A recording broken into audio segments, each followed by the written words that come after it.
వీక్షకులందరికీ నమస్కారం. అందరికీ నూతన తెలుగు సంవత్సరాది శ్రీ విశ్వావసు నామ సంవత్సర ఉగాది శుభాకాంక్షలు. ఈ సంవత్సరంలో మీనరాశి వారికి ఏ విధమైనటువంటి ఫలితాలు కలగబోతూ ఉన్నాయో ఈ కార్యక్రమం ద్వారా తెలుసుకుందాం. ముఖ్యంగా మీనరాశి వారికి ఈ సంవత్సరం ఆదాయం 5, వ్యయం 5, రాజ్యపూజ్యం 3, అవమానం 1.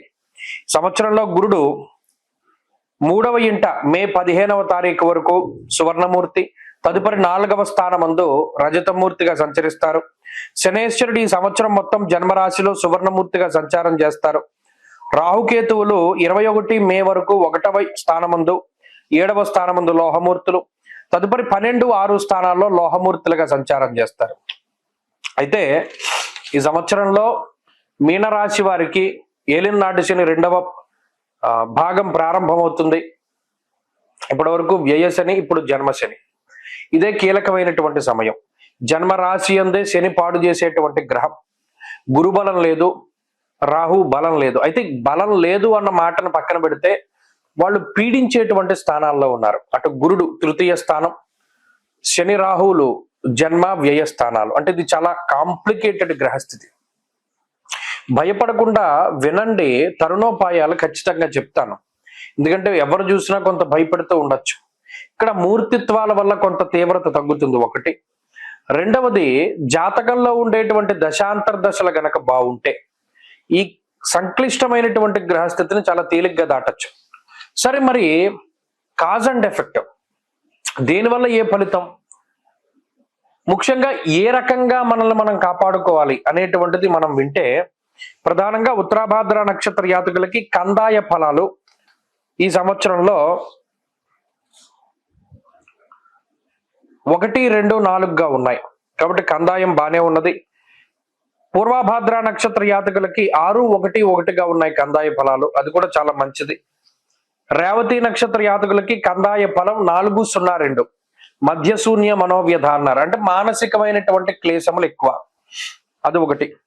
ఈ దీర్ఘ సంచార గ్రహాలు, ముఖ్యంగా ఈ ప్రత్యేకించి ఇప్పుడు ఉన్నటువంటి గ్రహస్థితి, జన్మశనేశ్వరుడు తేజో హానిర్మతిర్భ్రంశో మనఃపీడ భయంతద రోగార్తిర్ బంధువైరంచ అన్నారు.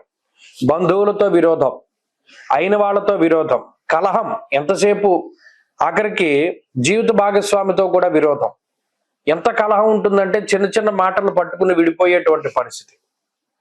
బద్ధకం, ఏ పని మీద ధ్యాస లేకపోవడం, ప్రతి పెద్ద విషయం అయినా సరే అది చాలా ఈజీగా లైట్గా తీసుకుంటూ ఉండడం, ప్రతి పని వాయిదా వేసుకోవడం, ఈజీగా ధనాన్ని సంపాదించాలి అనేటువంటి దాని మీద దృష్టి వెళ్ళిపోతూ ఉంటుంది. ఈజీ వేలో డబ్బు ఎలా సంపాదించాలి, బెట్టింగ్, జోదము, ఇలా అనవసరమైనటువంటి వాటిలో ధనాన్ని కోల్పోయేటువంటి పరిస్థితి. స్నేహితులు, వ్యసన పరులతోటి స్నేహం, మిమ్మల్ని పక్కదోవ పట్టించేటువంటి వారితోటి స్నేహం, అలాగే శరీరం వర్చస్సు తగ్గిపోతూ ఉంటుంది, రూపు కూడా రంగు తగ్గిపోతూ ఉంటుంది. అలాగే గురుడు నీరసము నిస్సత్తువుని కలగజేస్తారు. కొంత అనారోగ్య సమస్యలు, ఉద్యోగము వాటిలో సమస్యలు, బంధుమిత్రులపై ఆధారపడవలసినటువంటి పరిస్థితి, ఎవరి మీదనైనా ఆధారపడి లేకపోతే జీవితం వెళ్ళనటువంటి స్థితి. రాహు వ్యయస్థాన స్థితి, కంటికి సంబంధించినటువంటి సమస్యలు, దారిద్ర్యం, ధననాశంచ, నేత్రపీడారి పోర్భయం.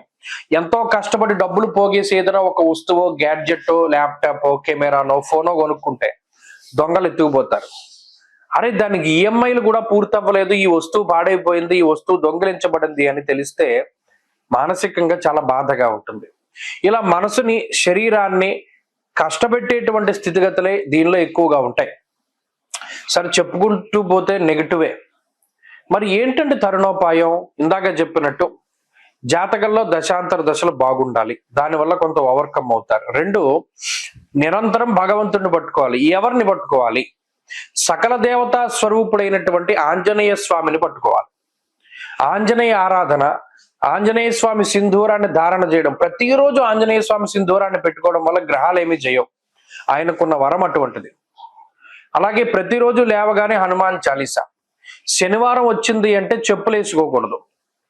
శనివారం ఎర్లీ మార్నింగ్ 5 ఆ ప్రాంతాన ఒక గుప్పిడితోటి చక్కెర అంటే పంచదారం తీసుకుని నల్లటి చీమలు తిరిగేటువంటి ప్రాంతంలో వేస్తూ ఉండాలి.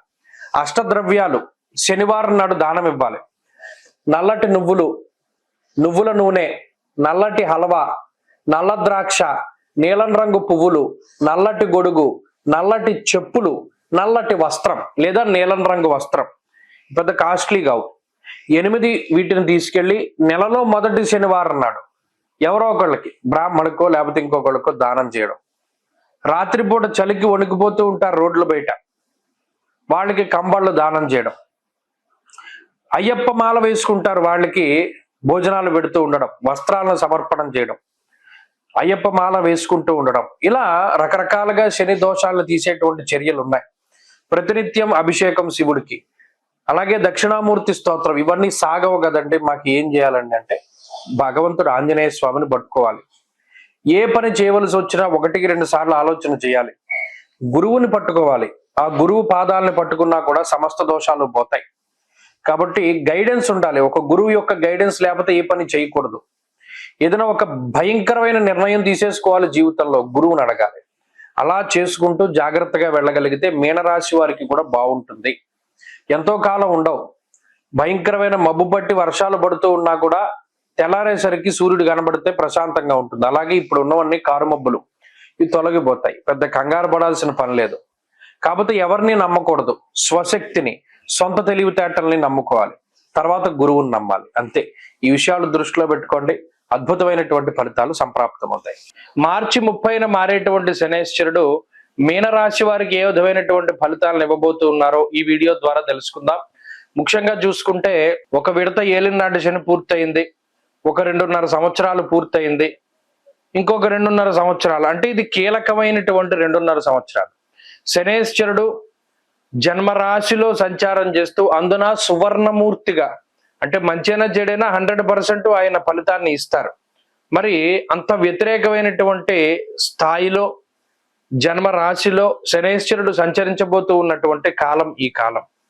మరి ఈ కాలం అందు మీనరాశి వారికి ఇంకా రాహువు దోషం ఉన్నది. అంటే 1 సంవత్సరంన్నర పాటు గతంలో రాహువు దోషాన్ని అనుభవించారు జన్మరాహువు, ఇప్పుడు వ్యయ రాహువు. అలాగే గురుబలం కూడా తగ్గిపోతూ ఉన్నది. దాదాపుగా గురుబలం లేదు 1 సంవత్సర కాలం పాటు, ఇప్పుడు కూడా ఇంకో సంవత్సరం ఉండదు. మరి ఇటువంటి తరుణంలో మీనరాశి వారి భవిష్యత్ ఏంటి? జన్మరాశి యందు శని సంచారం చేయడం వల్ల తేజో హానిర్మతిర్భ్రంశో మనఃపీడ భయం తదా అన్నారు. తేజస్సు అనగా ఇక్కడ 2, ఒకటి వర్చస్సు వస్తుంది. మీరు గమనించండి, జన్మరాశి యందు శని సంచారం చేసేటప్పుడు కాంతివంతమైనటువంటి శరీరం, ఆ రంగు, ఆ వర్చస్సు తగ్గిపోతూ ఉంటుంది. నల్ల మచ్చలు రావడం, బ్లాక్ స్పాట్స్ అంటారు, డార్క్ సర్కిల్స్ అంటారు, లేదా పాదాలు పగిలిపోతూ ఉంటాయి. ఇలా చర్మ సంబంధమైనటువంటి సమస్యలు ఎక్కువ వస్తూ ఉంటాయి. అలాగే మతిర్భ్రంశో, మానసికమైనటువంటి అలజడి వల్ల lack of clarity of thought అన్నది మాత్రం ఉండదు. స్పష్టమైనటువంటి ఆలోచనలు ఉండవు. వేవరింగ్ మనస్తత్వం అనేటువంటిది ఎక్కువగా ఉంటుంది. అది ఒకటి. మనఃపీడ భయంతద, ఏదో ఒక మానసిక భయం, ఒకటి సమస్య వెళ్ళింది అనుకుంటే ఇంకొక సమస్య, ఇలా మానసికమైనటువంటి భయాన్ని ఇస్తారు. ప్రధానంగా గుర్తుపెట్టుకోవాల్సింది, జన్మరాశిలో శని సంచారం జరుగుతూ ఉన్నప్పుడు వ్యసనాల బారిన పడకుండా ఉండాలి. వ్యసనం జన్మగే శనవు అన్నారు. శనేశ్వరుడు వ్యసనాల బారిన పడేలా చేస్తారు. జోదము, స్పెక్యులేషన్, బెట్టింగ్, ఇటువంటి వాటిలో ఆయన తీసుకువెళుతూ ఉంటారు.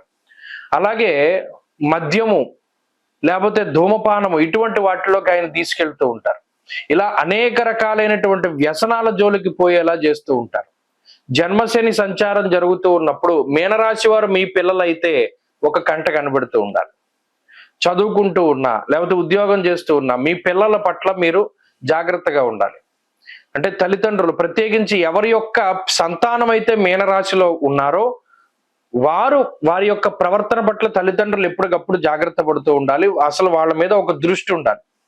కాబట్టి ఇది ప్రధానంగా తల్లిదండ్రులు తీసుకోవాల్సినటువంటి, వారికి చెప్పదగినటువంటి సూచన. అలాగే ఏకాగ్రత ఉండదు ఈ మీనరాశి వాళ్ళకి. చదువులోను వాటిలోనూ ఆటంకాలు ఎక్కువగా ఉంటాయి. చెప్పుకుంటూ పోతే మరిది వ్యతిరేకతే.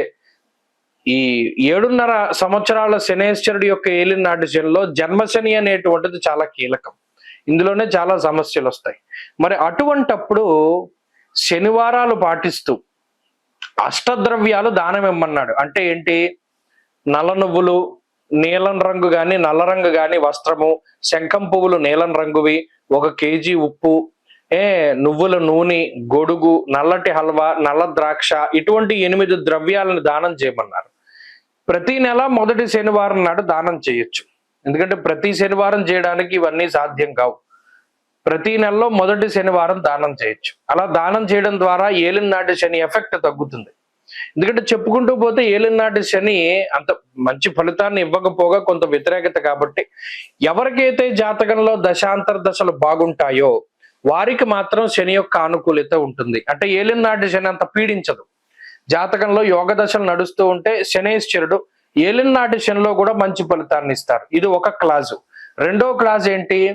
ఎవరైతే సత్కర్మలు చేసుకున్నారో, భగవద్ ధ్యానం చేసుకున్నారో, ఎవరైతే దుష్కర్మల్ని ఆచరించలేదో వారికి కూడా కర్మానుగతైన ఫలితాలు మంచిగా వస్తాయి. చాలా మందిలో మీరు చూస్తూ ఉంటారు, ఏలినాటి శనిలో పదవులు అలంకరిస్తారు, ఏలినాటి శనిలో ఎక్కువ సంపాదించుకుంటారు, ఇంకా ఎక్కువ సుఖంగా ఉంటారు. మరి ఈ 2 క్లాసులు కూడా దానికి అన్వయం అవుతాయి. జాతకంలో మంచి దశలు ఉన్నప్పుడు, సత్కర్మలు ఆచరించినప్పుడు, దైవానుగ్రహం ఉన్నప్పుడు కూడా ఏలినాటి శని యోగిస్తుంది. అందరికీ వ్యతిరేకంగా ఉంటుంది అన్నది కాదు. కాబట్టి ఈ విషయాలను దృష్టిలో పెట్టుకోండి మీనరాశి వారు. అంటే ఇక్కడ ఈ శనేశ్వరుడే కాకుండా అటు రాహు గురుడు కూడా ప్రతికూలంగా ఉన్నారు కాబట్టి కొంత ఆలోచించుకోవాలి. కాబట్టి ఈ విషయాలను దృష్టిలో పెట్టుకొని శనివారం నియమాలు ఆచరిస్తూ ఉంటే ఏలినాటి శని కూడా యోగించడానికి అవకాశం ఉంటుంది. స్వస్తి.